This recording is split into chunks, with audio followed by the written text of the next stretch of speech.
find it difficult to focus on your customers and even your own employees as you're juggling numerous vendors? Do you have more meetings with vendors than you can count? And do their reports filled with technical jargon make you feel clueless and frustrated? Such is the story of Nathan. Being at a car dealership, he's concerned about his store's digital marketing presence and invests most of his time dealing with vendors to promote his business and gain more sales and market share. Nathan is busy handling reports and reviewing them, not knowing what is happening on the advertising front and about his true ROI. Poor Nathan is worried but can't figure out a solution until he found BZ Consultants Group. BZ Consultants stepped in and was able to take the digital marketing vendor burden off Nathan's plate, giving him peace of mind that the best interest of the dealer was always top of mind. Being an unbiased third party, BZ Consultants always made sure to relay the reports in easy, relatable, and actionable ways so that Nathan could best utilize the data. Now, Nathan can focus on what he really wanted, the customer experience and growth. By being your digital marketing business partner, BZ Consultants Group will remove the hassle of trying to hold your vendors accountable and increase your productivity with the time you will now have armed with true data. Together, we make it possible because your success is our goal.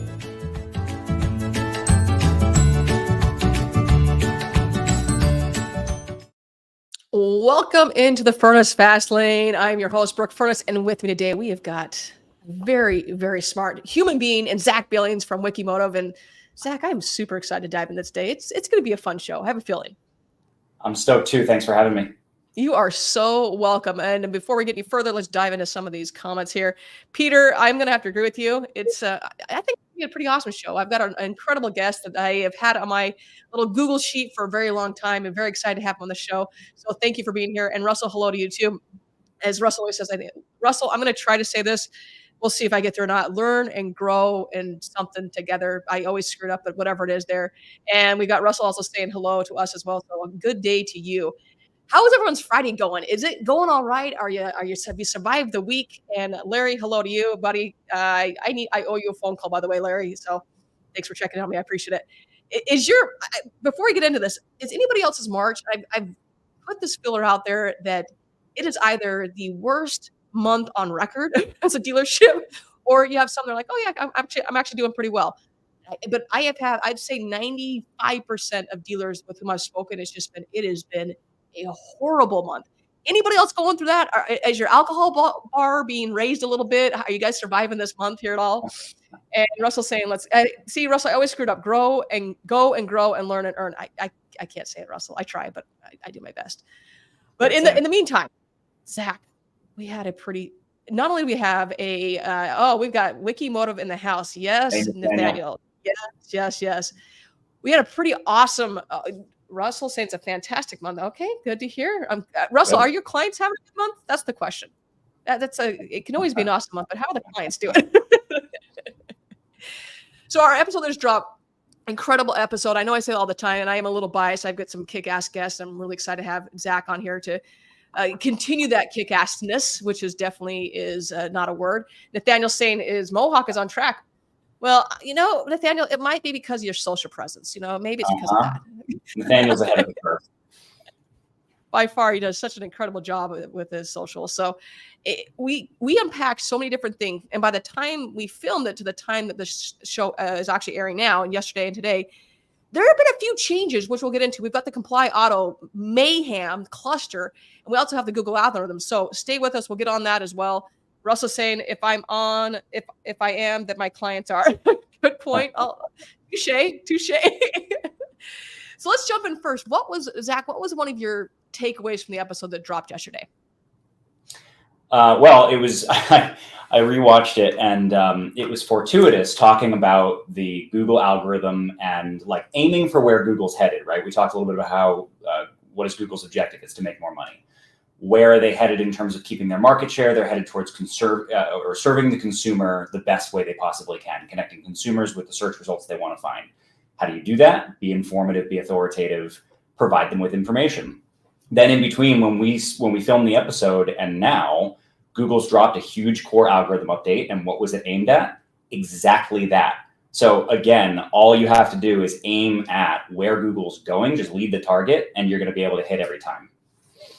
It's a funny concept, as we were talking about this a little bit. And Nathaniel is apparently ready to bring my SEO to the next level. Well, obviously, I mean, have you seen my guest? I mean, it's not me, it's him. And kick-assness has now been submitted.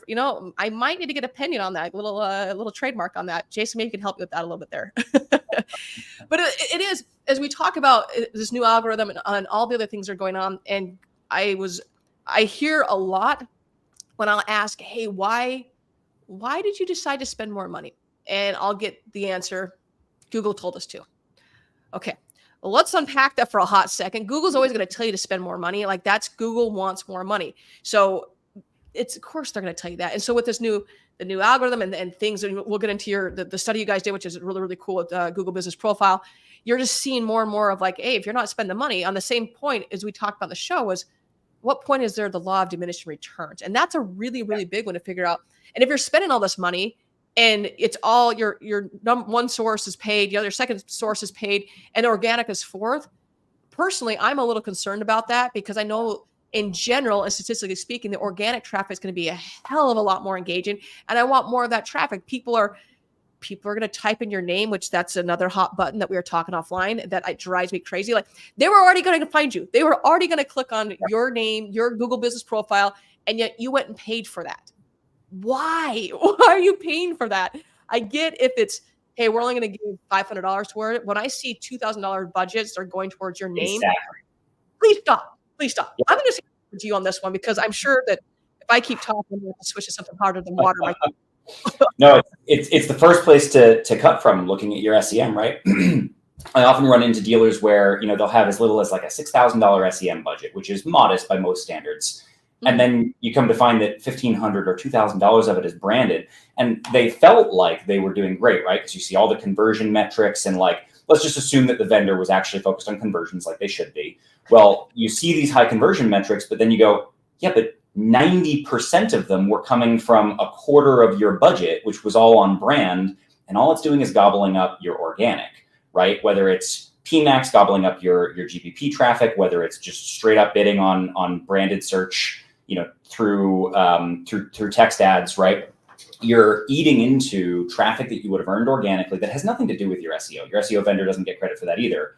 It's traffic you get automatically.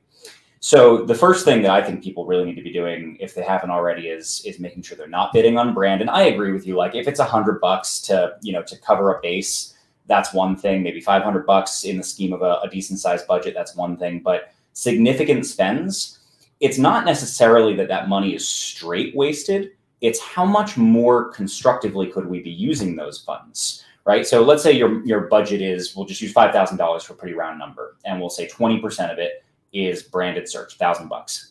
Well, you already own that territory organically. Paid search is rented space. Organic is owned space, effectively. So if you own that space, well, all you need to do is take the $1,000 and go move it over to something with dynamic inventory. It could be VLA or it could be PMAX if we've tightened it up, right? And that's very complementary to SEO, because it's very difficult for SEO to get you to show up on really specific year, make, model, color, trim type keywords. But shopping ads do a great job of returning traffic on that kind of thing. So using that budget in the areas where SEO is going to be the most difficult to accomplish the goal, that's the best use of SEM funds, and moving it from things where you can easily own it, from your name, to more simple searches, Ford dealer, Chevy dealer, used car dealer, more broad searches that SEO is great for. Moving that paid search fund over to something more dynamic, something more specific. Great use of funds. I'm not anti-paid search. I'm just anti-waste in paid search. Amen to that. And this kind of segues into, we were talking offline, you guys did a study with Google Business Profile, and it was really interesting. So for anyone that hasn't, hold on one second. Sorry, Peter is saying dealers need to get an expert to help, not hire, or a so-called one to show how to boost their egos. Well, Peter, it turns out BZ Consultants does a pretty good job with that. So thanks for the tee up there. But let's go back to your Google Business Profile a study that you guys did, and kind of what you're seeing. You're talking about the PMAX and kind of what happens there, but talk about that a little bit. Yeah, for sure. So since we filmed the episode, something that we've been observing on and off, sort of anecdotally, I had a good sense for this, that we were experiencing a degradation of GBP traffic to dealer websites. So let's unpack this for a second. We have, your organic channel as a whole that you're looking at in your analytics. And at its most macro, you look at your organic traffic, whether it's over period or whether it's over year, and you say either it's up or it's down. That doesn't necessarily mean anything because there's many ways that could be up. There are many ways it could be down. So we talked about this on the episode, how many different things can go into that and some of the techniques for measuring it. So in cases where we saw traffic coming down, we dig deeper. We want to understand, why is that? Is it because we had a branded search campaign that came online that would ate up all the branded search, and we can use Google Search Console to unpack that? Is it specifically maybe a blog that wasn't really servicing our end objective of selling cars or servicing cars, and it had tons of traffic and then that fell off? Well, no big deal if that's the case. It's not really a big deal. Or is it a particular landing page? And so if you have a UTM on your GBP, which I hope everyone does, then we can look in our analytics, or we can look in Google Search Console, and we can isolate our GBP traffic. That's the whole point of a UTM. So in most cases where we were seeing a degradation of organic traffic on dealers that had great SEO, we went looking for, well, what is the smoking gun there? What is the cause? And what we started to notice is it's very frequently that GBP traffic has been sliding over the last year. And we knew that this was happening to some degree because we already knew that Google was reducing the number of searches that return a map pack. So I'll give you, for instance, lease deal searches, Ford lease deals, Chevy lease deals, Nissan lease deals. Those lease deal searches more often than not do not return a map pack anymore. They used to. So that's an example of like the map pack's just gone away. So you're going to have lost whatever the GBP traffic was if you didn't earn a ranking there with a landing page or whatever else. But we take that a step further, and the degradation was really widespread. So what we did is we did a study across all of our dealers. So over 150 dealers. And in total, this was a year-over-year comparison that we did. This was 500,000 clicks last year and roughly 500,000 this year that we're measuring across here. So a pretty decent sample set here. It's not the whole auto industry, but it's a good set. That's a good clip. So we measured that across all of these, the average was a 12% decrease year over year in traffic from GBP, even with dealers that have great SEO and are otherwise succeeding. And then, we talked about on the podcast, I recommended a trick for everybody that, if you want to measure against the market, what if it's just a market condition? What if the market's just down 12%? Mm-hmm. Well, you'll use your search volume data. So I looked nationally at search volume data with a cross section of dealer keywords to figure out, like, is the market February over February is what we looked at, up or is it down? The market is up 8%. There are 8% more consumers searching for dealerships, used cars, cars for sale, terms like that, direct transactional sales intent terms. That's up 8% over year, yet the GBPs are down 12%. Why is that? Right? Across such a cross section. And so there are three reasons that we're still trying to unpack exactly how much each one represents, the problem here. But first is Google's removing some map packs, or they're moving map pack further down the page, prioritizing paid, or allowing some other organic results to show above map pack because that's the more relevant result that the consumers are clicking on. So that's part of it, and that's fine because that impacts everybody equally. Another thing that we've noticed is it's actually the early adopters, the people who had the dealers who had the best GBPs the earliest, that are seeing some of the more pronounced drops. Well, that's a bummer because everyone that was, jumping on top of it early, like Nathaniel, I'm sure you've got perfectly optimized GBPs and might be measuring a drop. Why would that be happening? Well, the early adopters who were on top of their categories, their service areas, their department splits, et cetera, and so forth, were the overachievers, right? So your GBP rose to the top and it was getting sort of its unfair share, which is what we want from optimization.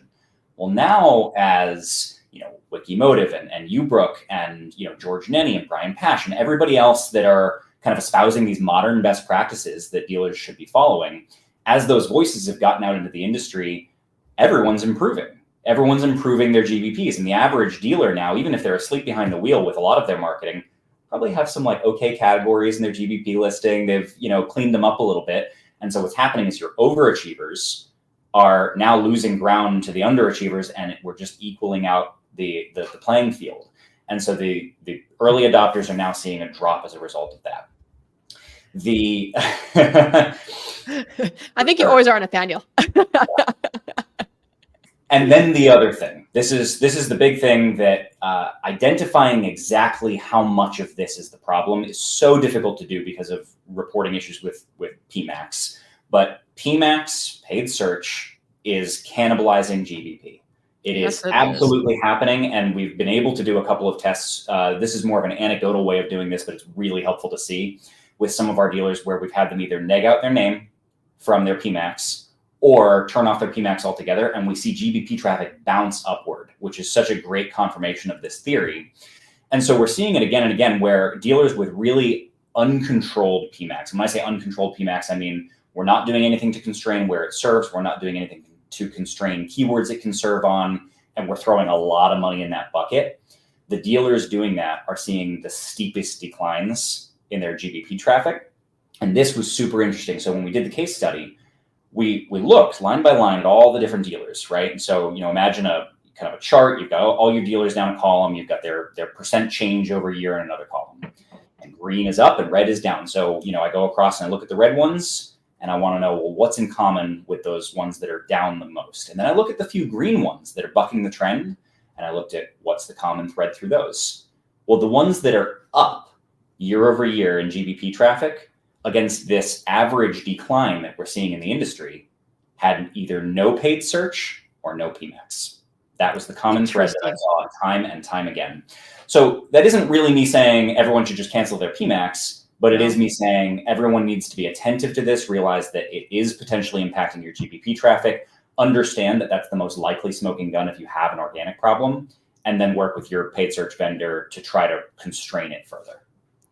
And we were talking as well, that just as you're talking about PMAX, once again, everything's got its place. Everything, it doesn't matter what you're doing. I won't say everything. Certain things have their place. Not everything. Yeah. There's some crap stuff out there. But you're saying that how PMAX is just going rogue, and it's not necessarily a fault of the ad agency. It's just Google's just like, I mean, we were talking that offline as well, that PMAX it was before NAD. I don't know if it was January. It must have been early January, that it was going so rogue and putting ads on shady sites, we'll say, and Toyota just goes, you're done. No one else is running PMAX. You guys are done running PMAX.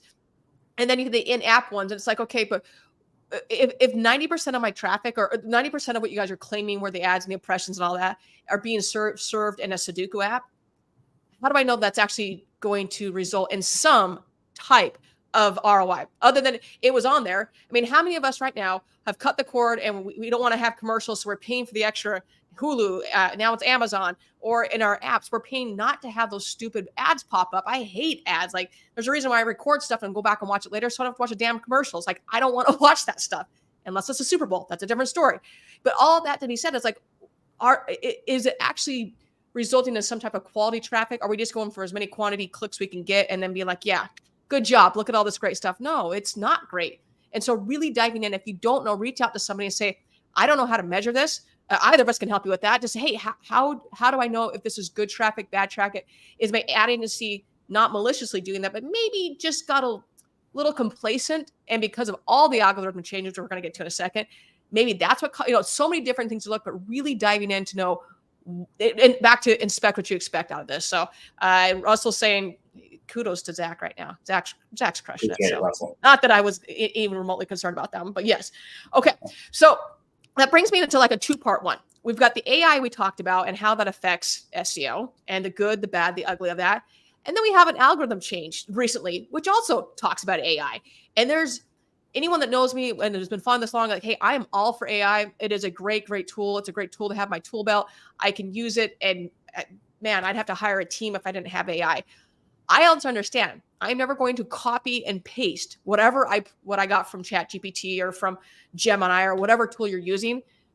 I also know that I'm the human in this situation. I have done multiple reports and different things of how AI goes rogue. I mean, it just goes rogue, and that happens. And I talked about yesterday that Dusty, if you're listening right now, is Dusty and I were talking about this other about how a lawyer got disbarred. I don't know if you heard this, Zach, but he full out got disbarred because he did his entire precedent on Chat GTP4 or one of the Chat GPTs. I don't know which one it was, but so going back to we are the human in that, and now you are going to be penalized if you are using straight AI. So I'm going to hand the floor over to you on this one. I know that you and Angus and I'm sure someone else at Wikimotive have done multiple DMC, MRC, every type of talks on AI. So floor is yours, Zach.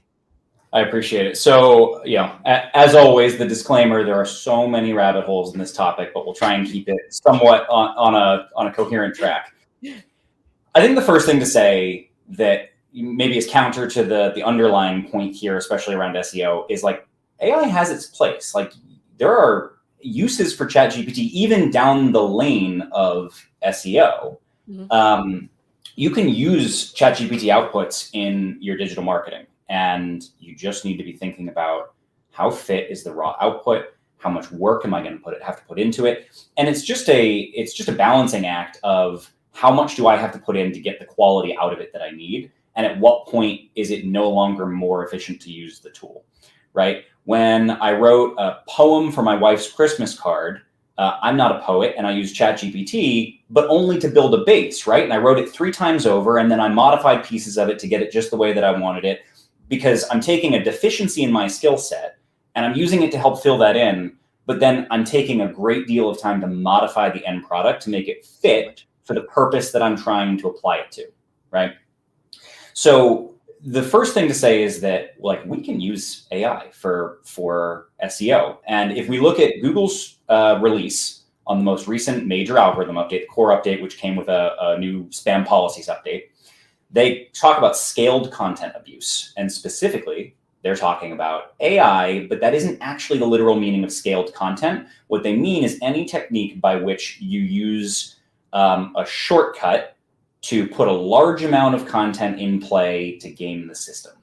AI can be one of those methods. Outsourcing, to an overseas content farm can be one of those methods. Hiring a writer who pays no attention to what they're doing and plagiarizes half the work can be one of those methods, right? So this can take so many forms, and all AI is just one way to kind of get into that sticky trap by accident, not realizing how kind of far off track you can go by trusting it too much or entrusting it too much with the end result of what you want. So if we go back to Google's algorithm update and it was just fortuitous. We talked about this when we did the show, how like where Google's going is where you need to aim, and they're going for consumer quality again or quality of writing.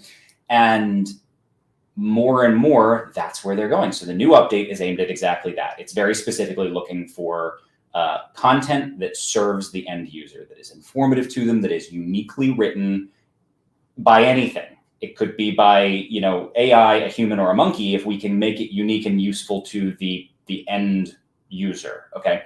So AI is not inherently bad. What we need to do is if we're going to use it, we use it for maybe an FAQ and then we massage that. And then we build the rest of the article ourselves around that. Or we spend a lot of time working on our prompt and then asking it to rewrite based on some changes, asking it to rewrite again based on some changes, and then still edit it and still make adjustments at the end to make sure that it's fit for prime time. And Google's saying straight up in their release about the new spam policy updates that AI content is not against their guidelines. Spammy content is against their guidelines. And so what we need to do is we need to make sure that we're not ending up going down that spammy road by entrusting it too much. In 2022, Wikimotive wrote 8.6 million words of content for our collective dealers, 8.6 million words. And that was, ChatGPT came out at the end of 2022. So certainly there was no AI in play at that point in time. Yeah. And ChatGPT came out. Obviously, we taught a workshop on it early 2023 because we got on top of the subject matter, and we certainly tested what that was going to be like to deploy in place of human writing, right? Because very naturally, you look at like that's a huge part of our business, and we're looking at the economics of it, which is how much money does it cost to have a human write a piece of content that's fit for prime time versus how much money does it cost for us to take AI and get the same thing accomplished. So in 2023, we did test it. We ended up writing we cracked 10 million words of content. And we ultimately decided to keep a human writer as the source of the work. Now we do ideation, I mentioned on the podcast with ChatGPT, because you can speed up your workflow in some ways using that as a force multiplier. But to use it as the writer actually required more work to work on the prompt, and it required more work on the back end. And at the end of the day, in order to satisfy Google's guidelines, which they have a written article on this, you had to spend more money to go the ChatGPT route in mass. And I mentioned on the podcast that, like, if you're a one-person show in the dealership or a dealer group, you might just not have the budget or the skill set. I'm not a poet. You might not be a content writer. It's okay if you need to use ChatGPT, but just realize that you're going to need to do a lot more work than like asking it to spit out the 7 best facts about the Silverado and then call that a blog article. Yeah. And to your point, like, anyone that's been using ChatGPT for a bit, or any of the AIs at this point, there are certain terms that it decides to use and uses them all the time. So like when I see something come through, I'm like, that's not even remotely, like, I'm sure it saved you time to write that, but I also know that because I use it all the time, that is not you writing that thing, whatever, it's an email or whatever it may be. Like, there's just certain words I get to the point, like, stop. I specifically will put my prompt, and I keep a list of running prompts for whatever I need. So I don't constantly going back and forth, but I have noticed, and I'm sure that you've done this as well, is that those prompts, even though when they were good when I first did them, I have to continually massage those as well, because everything changes and the AI changes and they get smarter. And Jeff is wondering, is Zach sitting in the back of a Cybertruck? Yeah, with my tonneau cover here, yeah. So, funny story, Jeff. My brother is in California. Of course, it's going to be California that I tell this story about. He's like, I just saw my first Cybertruck. It was this past week. He literally sends me a video, and he's on, I don't know, a treadmill or elliptical. So it's just like going up and down. I was like, dude, just stop your exercise for 5 seconds and send the video to me. But the Cybertruck's pulling into the gym parking lot, and you can hear everyone in the background, oh, look, it's a Cybertruck. It's like a mix between a tank and a spaceship is what I've decided. Like, I'm not really sure what I think about this, but no, I don't. I can safely say I don't believe that Zach is in the back of a Cybertruck. Good one, though, Jeff. I like it, Jeff. I like it. And I got to bring up Josh. I was trying to keep a straight face and didn't do a very good job. And Josh was saying that Spam is reserved for Mighty Python, which is one of the greatest movies in the history of movies. I'm just going to call it right now. I love that movie. Great movie. And yeah, so AI, there's certain things words that discontinue to say. I mean, I was working with something this morning, just trying to craft different ideas on things, and it spits out something. I just go, you didn't follow anything I just asked. Like, and I've got the entire conversation going on for pages at this point, and just said, hey, isn't it supposed to be, isn't this, the topic at hand is XYZ? Did you maybe do a better job at refining this? And the response back was like, oh my gosh, you're right. I am the AI, and I screwed up more or less. But you have to constantly work that better than Back to the Future. That's a good one. I didn't say it was the best. I said it was one of the best. And Back to the Future is definitely up there. Plus, you got some kick-ass shoes and all this stuff. Yeah, so really taking that time, and we talked as well, is that by the time you spend all this time and energy crafting that prompt and crafting this, and would it just been quicker to actually do it yourself or pay someone to do it? And that's a question that you'll have to do the pros and cons on. I know the things that I use it for. Heck, I needed some keywords, and I was like, I really don't want to go search this. So once I got the keywords and different terms that I could use for a client of mine, I go, okay, then now let's go check it. So I'm always going to check it to make sure, but at least I get those ideas flowing. I'm like, oh, so it gave me this answer. That's actually really good. What if I took this and did these 6 other terms on top of it? Because then might get your brain going a little bit more, which is a little bit difficult with me sometimes. So yes, without question. But I love me some. Okay, so we got some Back to the Future love here going on. So, yeah, and you were talking even like when you go to, you had said this about when you go to Google's page about the updates, how it specifically talks. It's not like maybe AI is going to cause some issues, could cause some issues. It's pretty cut and dry. Yeah, so especially just the way that it can be maliciously utilized, right, or utilized in a spammy capacity. So for everyone watching, developers.google.com /search/blog. Okay, developers.google.com/search/blog. That is the Google Search Central blog. And whenever there's a major update that rolls out, like they put a post right there that explains at least the basics of what it's about. Like you're never going to know the secret sauce that's inside that. That's the art of SEO, is figuring that out. But time and time again, they're aimed at the same thing, which is better quality results for the end user. And in the most recent one, there's a whole section about spam. They get into the scaled content abuse section, which is specifically largely about AI. And like, it's written for the layperson. It's not complicated stuff. If you're, an in-store marketer and you're not, you don't count yourself as an SEO expert, but you're trying to navigate this territory, probably a lot of people watching this, it's a great resource to read because it's super cut and dry. Here, I'll put the actual article from the most recent one in the chat. Oh, sweet. Oh, maybe I can't. Here, I'll send it to you. You can copy paste that. Stand by. We'll put this one's going in here. Yeah, in the meantime, we got the URL out there, but here's and I literally just sent it back to you. Man, my brain is not working right now. We're good though. We'll make this happen. It's coming to everyone here in about 2 seconds here. LinkedIn users, I will put this in LinkedIn comments later on. For some reason, StreamYard does not post to LinkedIn. I don't know why, but we've got here, it's a bunch of developers.google.com /search/blog 2024 /03 /core update spam policies. But it's, like I said, it's in the chat, and I'll throw in a LinkedIn as well. And Jeff, you are saying here that ChatGPT is also not the only ruler in the no, not even close. No. There are so many. Yeah.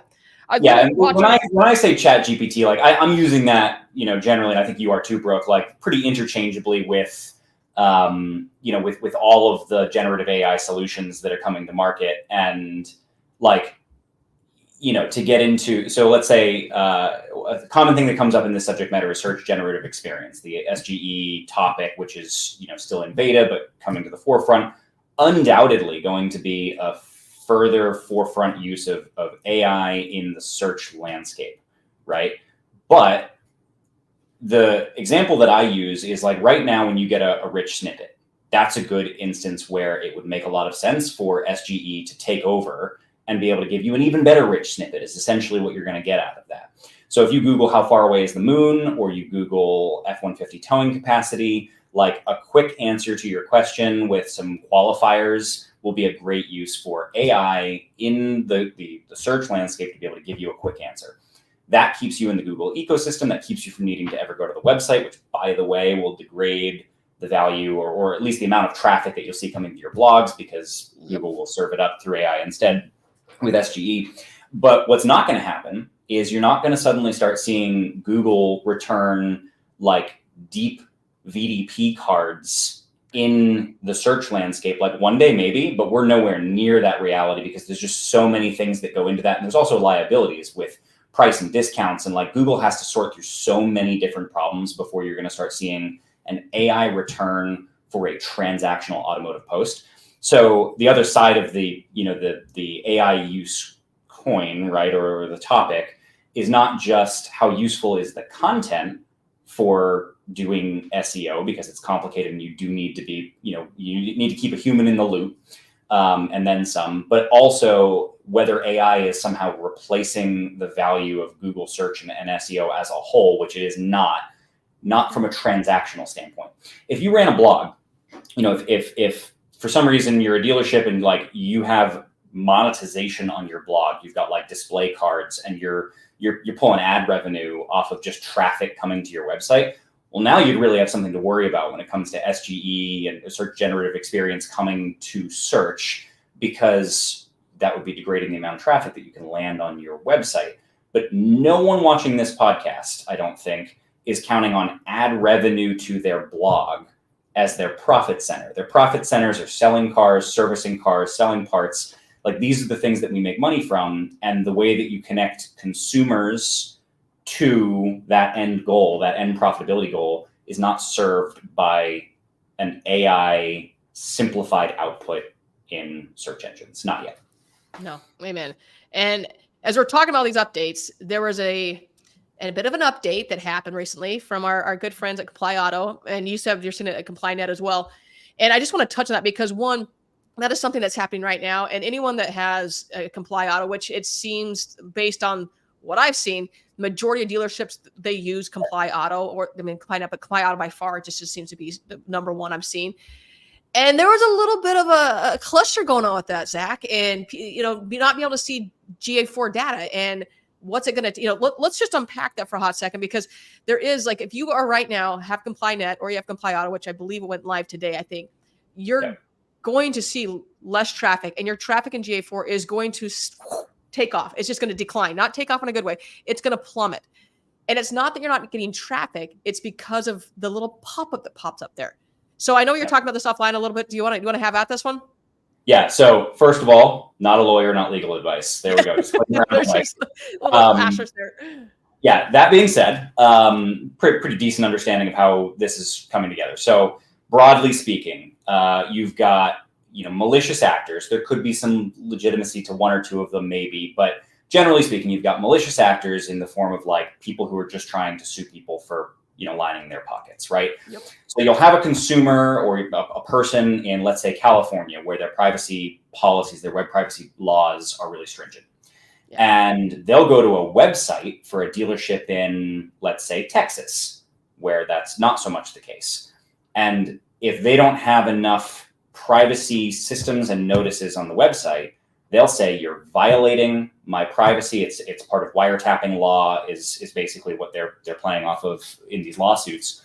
Which is and so imagine someone in California sues a Texas dealer and wins in court because their privacy was violated, and then basically bleed out the dealer's pocket either by winning the lawsuit or by having to defend it and paying legal bills, right?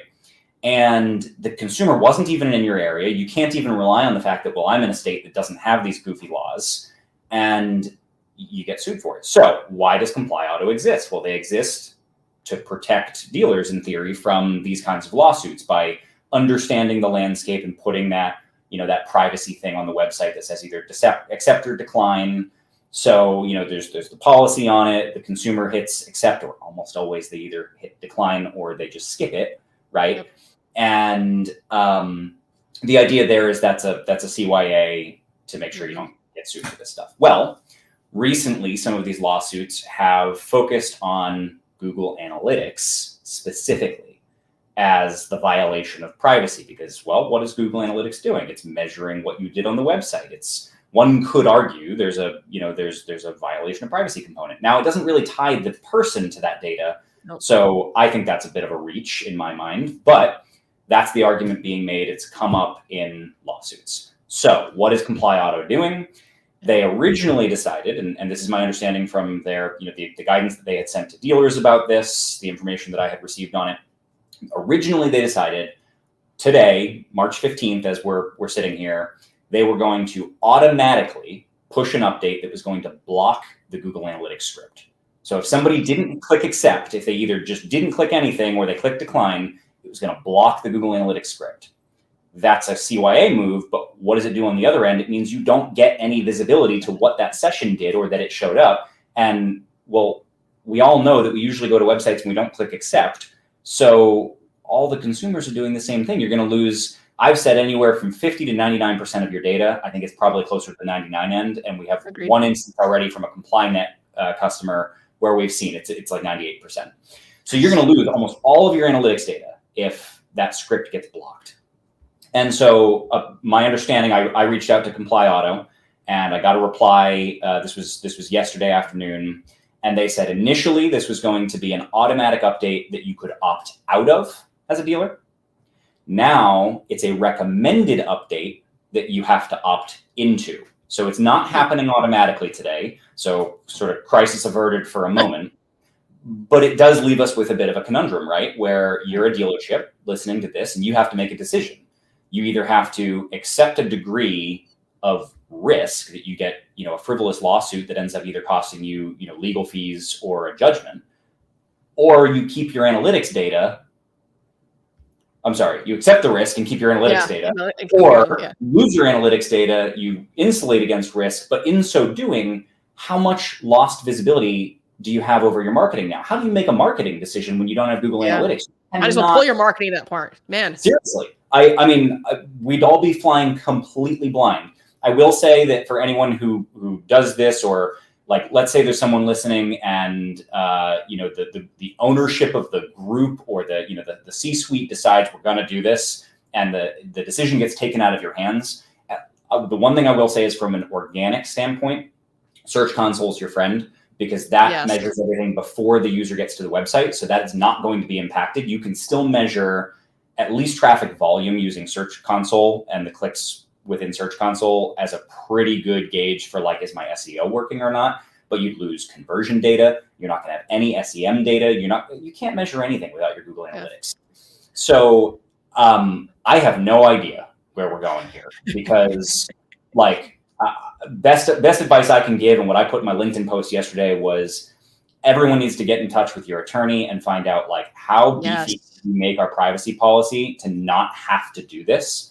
Because the moment you do it, you lose all of your marketing visibility, all of your decision-making power. And frankly, it might cost you a lot more in profitability flying that blind than what it's going to cost you on the off chance that you end up getting hit with a lawsuit. Again, not legal advice. You know, don't come after me when that was bad advice. But that if it were my store, I'd be really slow to opt into something that's going to kill my GA script. Agreed. And there's, and I was reading through this and seeing the firestorm that it's causing, and it's already caused. I just go, at what price are we doing this? Like, I understand we're going to CYA. I totally get that.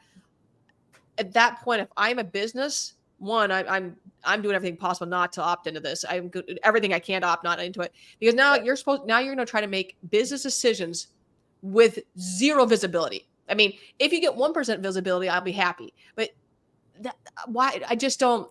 And we'll see. Yeah. Maybe this will cause enough firestorm and enough people freaking out and people rioting over this with pitchforks and whatever to say maybe they'll come back off of it. I don't know. Or maybe it's just going to be, I love you, California, but maybe it's just for California. We got Josh in Canada. Who knows?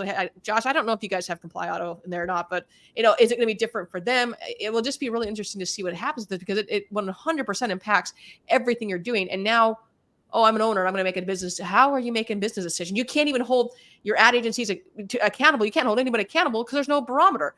And I'm not saying that Google Analytics is the end all be all. I'm not. That there are multiple things that don't even go into Google Analytics. So that being said, it is that level playing field to say, when things do come in, is it working correctly? And then if it's an Amazon or a TikTok or Facebook, go into those platforms and find the data you need. But we still have to have that, because that's a universal. It's Google. Like, everyone uses Google. So it's going to be really interesting to see what happens over the next little bit. If they do back off a little bit, or if it's no, we're going, full speed ahead. Damn the torpedoes, we're going for it. I honestly don't know what's going to happen with it. Yep. And I have no real relationships with Comply Auto, but I will say that, I hardly would point a finger or take my pitchfork to the doors of Comply Auto, who are really just doing this to cover their dealers in the area that they've been hired to do. I think one can certainly debate that the original plan of an automatic update with an opt-out was an overreach. Like, that can have massive implications with nobody, actually pushing the button to do so. But them wanting to do this to cover their dealers makes sense, because they're trying to cover them from risk. What we have to do is we have to figure out, how are we actually going to navigate this? It's Josh. We live in igloos, dude. I just busted up with that, by the way. They don't tell us much. Even when I search for mental health documents that are Canadian, my focus, it's super hard to find or non-existent. Peter Smith will likely be more well-versed in Comply Auto. I'm sure Peter is, for sure. Sorry, continue there, Zach. Yeah, well, no, I mean, to one of the points that you were making into the Canada thing, I'm pretty sure that Canada's actually been dealing with some of this privacy stuff for even longer. And one of the issues that exists is, like, you can't only do it for California dealers, because it's California people suing people in states that don't have these laws. So just spitballing, for anyone listening, so just a spitball, this was like the shower thought yesterday. Something people might consider, you ask your attorney about this. Can you by location, block people on your site, because that's possible. You could block California users from hitting your website. And then I would think that if they use a VPN to bypass that, they probably lose their ability to sue you over it. So maybe something for people to think about, blocking out of state traffic when you're not in one of those states that's a problem. But yeah, I mean, it's a slippery slope. I don't know where we're going with this, but to everybody listening, be very, very cautious with opting into that, not because it's a comply auto problem, but because you're going to make your analytics go dark, and then you're flying in a cloud with no radar, and you're going to hit the ground upside down and on fire. Yeah, that's. I just saw Tommy Boy and the truck catching on fire right now. So yes, wee here comes the meat wagon. Yes, but yeah, they're just.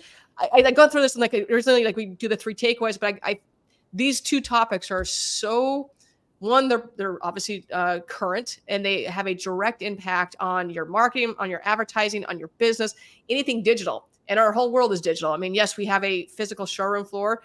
People are shopping that digital before they ever get there. And so if that's not clean, if that's not, you don't know how people are. I mean, it always frustrates me when there's certain tools on the website that are a black hole that I can't see because of XYZ. And now we're just going to say, you can't see anything. Like, what? No. So the main takeaway here, just be really, really cautious about signing up for this and understand the whys. And if you say you do sign up for it and then you want to increase spend, you don't really know what you're increasing. You have no visibility into that. And so why are you throwing money at that, not knowing what it actually is going on? You have, it's just, yeah, it's going to be interesting to say the least. So. For sure.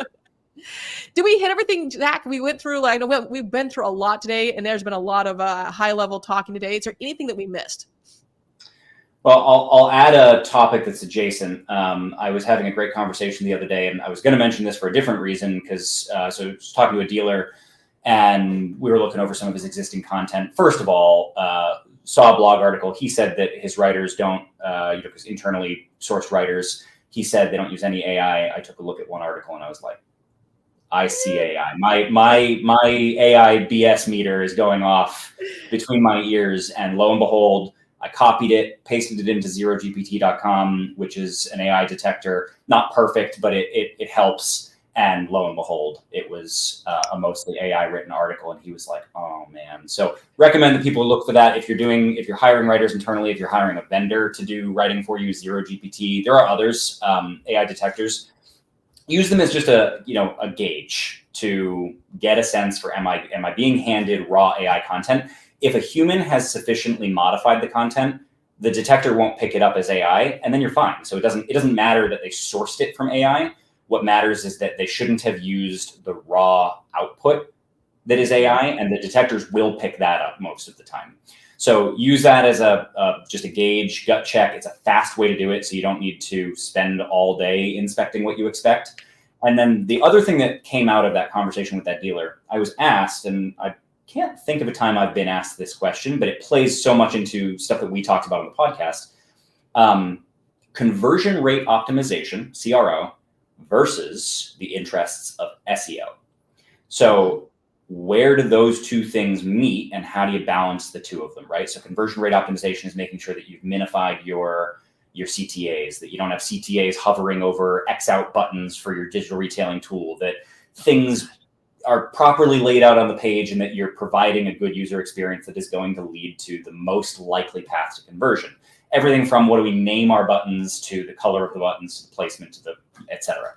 So the question was, should I put CRO ahead of SEO? And in some ways it is one or the other, because like absolute, idealistic CRO would be like, you might not even have an H1 visible on the page because it takes up real estate and it gets in the way, not in a big way, but it can potentially. So there can sometimes be considerations at odds between the two. And my response, and I think this is the takeaway, is for everyone watching, put conversion rate optimization maybe first ahead of all other things that you think about in your marketing before you worry about how you're going to spend more money on your marketing. First of all, just making sure that you're converting the most possible people on your website. Like for every 1,000 visitors you get, you need to be converting the most you possibly can. And sometimes you can get way more leads just by improving the layout of your site and probably decluttering your site, most dealers.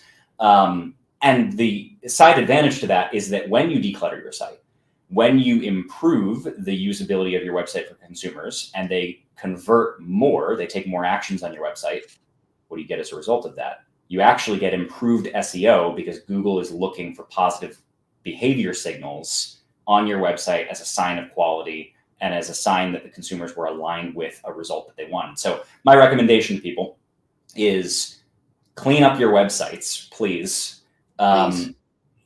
Fire tools that cannot get their act together, or whatever your website vendor is, and we only have so many choices with OEMs,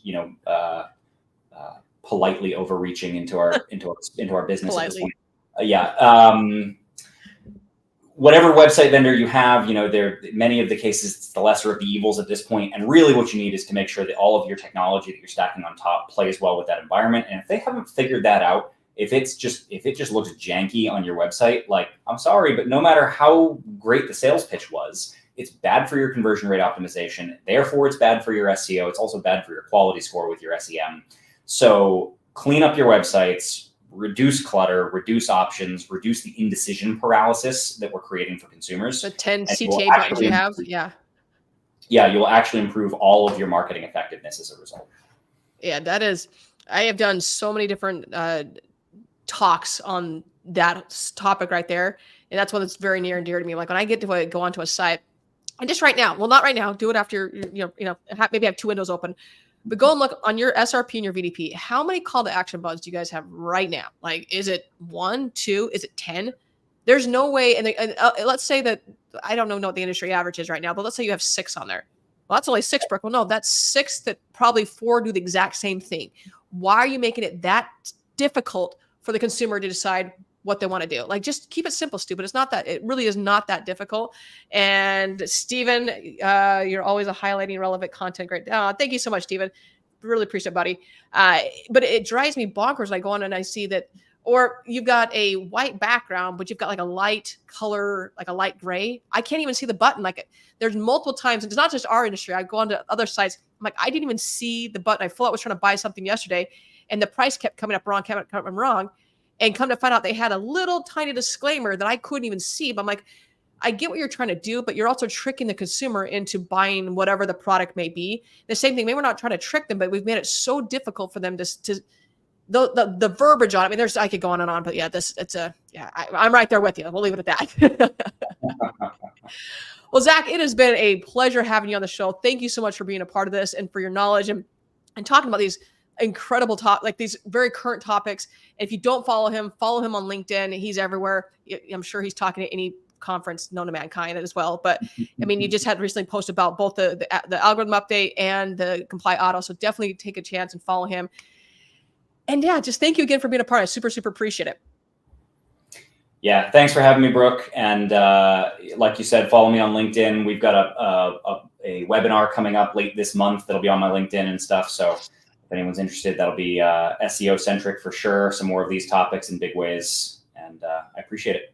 Awesome. All right, everyone, you all know the drill at this point. Find a way to serve today. Find a way just to better someone's life, be a little joy into their life. Whether it's a kind smile, maybe it's open a car door, to do something, like I said, just to better someone's day to day. With that, everyone, we will see everybody next week.